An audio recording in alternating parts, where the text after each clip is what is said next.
வணக்கம் நண்பர்களே, நான் டாக்டர் டிகேஎல் டிப்ஸ் மூலமாக உங்களை சந்திப்பதில் மிக்க மகிழ்ச்சி. கடந்த காலத்தில் பார்த்தீங்கன்னா, இந்த கொரோனா அந்த பேண்டமிக் சமயத்தில் இந்த கொரோனா தொற்று, கொரோனா வைரஸ் அப்படிங்கிற ஒரு வைரஸ்னால் நம்ம மிகப்பெரிய ஒரு சோகத்தை சந்திச்சிருக்கிறோம்.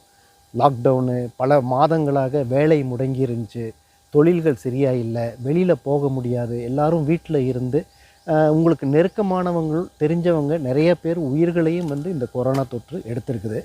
ஸோ இப்போ மறுபடியும் அதே மாதிரி ஒரு சூழ்நிலை ஏற்பட்டு கொண்டிருக்கிறதோ அப்படிங்கிற ஒரு அச்சம் இருக்குது.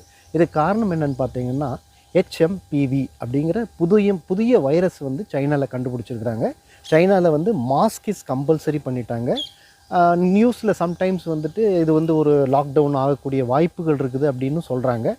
பெங்களூர்லேயும் 2 பேருக்கு இந்த தொற்று, இந்த வைரஸ் பரவி இருக்கிறத நம்ம பேப்பர்லலாம் படிக்கிறோம். மக்களுக்கு ஒரு ஆட்டோமேட்டிக்காக அந்த பீதியை ஏற்படுத்துகிறாங்க. அதாவது அந்த பயம் எல்லாத்துக்குமே இருக்குது, மறுபடியும் அந்த மாதிரி ஒரு சூழ்நிலை வந்துருமோ அப்படிங்கிறது. ஸோ அது வைரஸ், அதாவது கொரோனா வைரஸாக இருக்கட்டும், பாக்டீரியாவாக இருக்கட்டும், பேரசிட்டிஸாக இருக்கட்டும், அது எப்பேற்பட்ட பேரில், ரஷ்யன் வைரஸாக இருக்கட்டும், என்ன பேரில் ஒரு வைரஸ், ஒரு பாக்டீரியா வந்தாலும் நம்ம ஒரே ஒரு விஷயத்தை மட்டும்தான் நம்ம சீர்படுத்தி கொள்ள வேண்டும். அது என்ன விஷயம்னு பார்த்தீங்கன்னா, நம்ம உடம்பில் இருக்கக்கூடிய ஃப்ரண்ட்லைன் டாக்டர் என்று சொல்லக்கூடிய நோய் எதிர்ப்பு சக்தி, அந்த இம்யூனிட்டி சிஸ்டம்.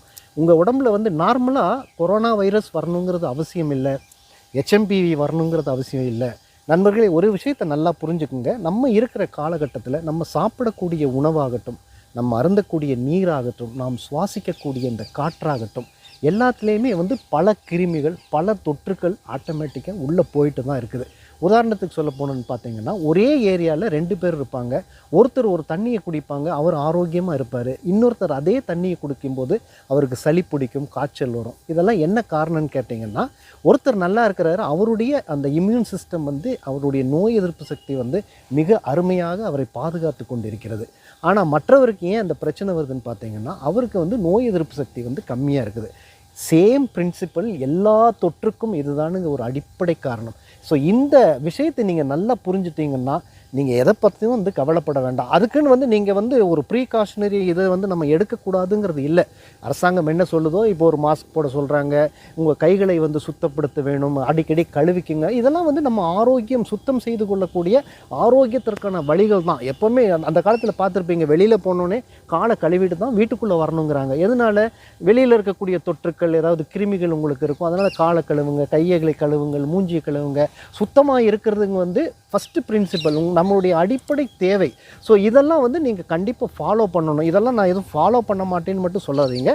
என்னென்ன சுத்தத்திற்கான அடிப்படைகள், ஆரோக்கியத்திற்கான என்னென்ன வழிமுறைகள், இது எல்லாத்தையுமே ஃபாலோ பண்ணி நீங்கள், ஆனால் இந்த தொற்றுக்களை பார்த்து பயப்படாதீங்க.